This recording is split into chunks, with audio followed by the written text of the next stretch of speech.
Naku, nakalimutan ko yung language test ko. Na-refuse tuloy yung PGWP ko. Paano na? Hi, this is Lou, your immigration lawyer. Kamusta? So, marami akong mga nakakausap lately na nag-a-apply sila ng PGWP dahil natapos na nga sila sa kanilang 2 or 3-year program. So, congratulations! Tapos biglang nagkakaroon ng heartbreak after dahil nga sa application nila ng postgrad work permit, nakakaligtaan i-upload yung language test. At marami na rin ako nakakausap ng mga ibang consultants at pati mga immigration lawyers na rin na lumalapit sa kanila ang napakaraming individual dahil nga they're facing the same problem. Well, ang situation kasi guys is like if you're applying through the GCKey portal, meron kasing slots for each document. Pero pagka nag-produce sila ng listahan ng mga dokumento na kailangan ninyong i-upload, walang lumalabas na slot for the language test. Dahil hindi nga nila na-upload ito dahil walang slot for language tests. Kapag pumunta kayo sa GCKey account ninyo, forced error. Kahit ang taas pa ng test results ng mga individual na ito, it's a tragedy kasi sayang. Dahil on top of it, pagka-graduate nila, dahil sa tagal ng processing times ngayon sa immigration, ang sumo total nito para sa kanila, hindi na sila pwede mag-apply. So, anong mga options ninyo kapag ganitong sitwasyon? Dahil nakikita natin sa mga social media forum kung saan na pwede daw mag-restore, pwede daw mag-convert to visitor, ang daming mga marites. So, andito tayo today guys para basagin itong mga rumors na ito. So, guys, before we go into the specifics of ano mga pwede natin gawin sa mga ganitong sitwasyon, balikan natin kung ano ba talaga ang mga requirements for postgrad work permit application. So, first of all, yung mga forms na required ng immigration. Una sa lahat, yung application form. Pangalawa, kung gumagamit kayo ng representative, dapat may use of a representative form kayo. Pangatlo, yung inyong proof of completion of studies, whether it's your diploma or yung final transcripts ninyo or yung letter of completion ninyo from your college or university. At pinaka-importante dito guys, na pinag-usapan nga natin today is yung language test requirement. So ito nga yung certificate na nakapag-complete kayo ng test, na kapag sulat na kayo ng language test na may minimum score requirement na na-meet na ninyo. It's either CELPIP, IELTS, etc. Ngayon nga, sinasabi natin dito na ang problema hindi na-upload. So Lou, bakit hindi na-upload ito? Alam naman natin na requirement na ang language test results. Pero totoo niyan, sabi ko nga kanina, walang slot na pinoproduce yung GCKey account dito. So ang tanong, saan ba i-upload ito? Napaka-importante nitong document na to. So kung talagang sigurista kayo, you know what? Isama ninyo, i-compile ninyo sa iba pang document. Halimbawa, dun sa explanation letters ninyo, dun sa graduation letters ninyo. Basta kung saan po ninyo pwedeng isuksok ito, isiksik ninyo para sigurado kayo na makita ng officer na may language test kayo. So, ito nga, na-refuse yung PGWP ninyo dahil nakaligtaan ninyong i-upload at hindi nga ito na isama sa inyong application package. So, anong pwedeng gawin ninyo? Well, ang unang gagawin ninyo sa totoo lang is tandaan ninyo na meron kayong recourse by way of reconsideration. Pero kasi, ang legal test dito, guys, kasi syempre requirement ito, dapat talaga sinama to in the original application. So, ang question dito, pwede pa ba ninyong i-submit ito sa officer? Tao din ang mga officer, guys. So, ang nakikita nating mga ginagawa ngayong strategy na with some success is nagre-request nga ng reconsideration for PGWP refusals. Isinasama nila yung language test at makikita naman ng officer na yung language test, ginawa ito before nung date of submission. Sometimes it works.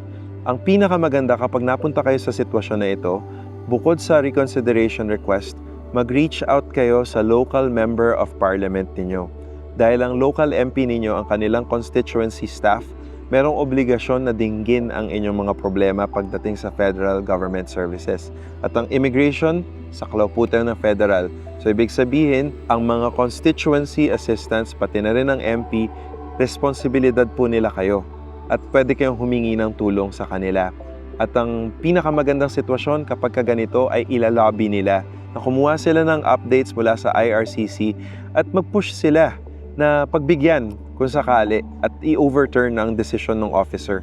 Again, tao din lang ang mga officers na to at pag nakita nga nila na itong test na ito ay ginawa ninyo before nung submission, may chance na ma-approve pa rin ito at ma-overturn.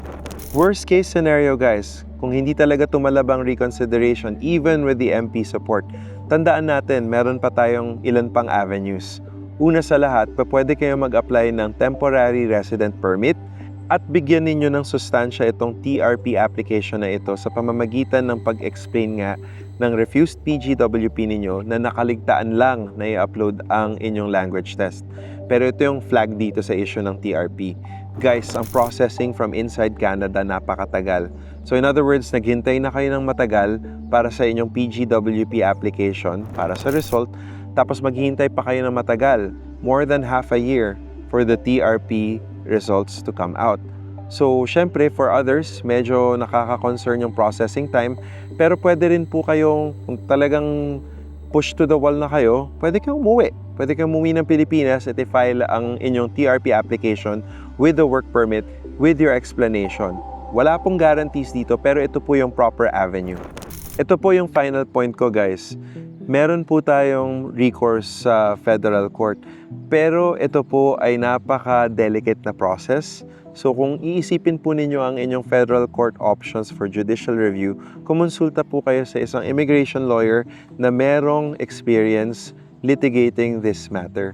So for those cases na kompleto naman ang mga documents at hindi naman nakita ng officer na nandun pala ang language test, the truth is, you can go for reconsideration. Pero kung matigas talaga ulo, pwede ninyong sampahan ng judicial review application sa federal court. At kung hindi nga kompleto, tas hindi din nila kinonsider sa reconsideration, federal court is still a recourse, pero aaminin ko guys, mukhang mahina itong kaso na to. So talagang ang pinaka-real options niyo dito ay reconsideration with the support of your MP. At pangalawa, itong ang TRP application whether from inside or from outside Canada. So guys, yun nga, itong storya ng mga kababayan natin at iba pa na nare-refuse sa kanilang postgrad work permit dahil hindi nga naisama ang kanilang language test. It's a tragedy. Kasi kung tutuusin yung officer, they can just do a request letter. But in truth, hindi naman kasi nila obligasyon na humingi pa ng request letter for a document that was supposed to be there in the first place. I know it's a forced error and we know that it's a human tragedy, we know it's systemic, and alam din natin na sumulat na ang Canadian Bar Association in that regard. Kasi nga, limitation ito ng system, kadalasan hindi naman talaga kasalanan ng mga applicant ito because they're just following the online checklist. Pero at the end of the day, meron pa rin mga sad stories na nakikita. So iwasan po natin itong situation na to by making sure that you include your language test to begin with.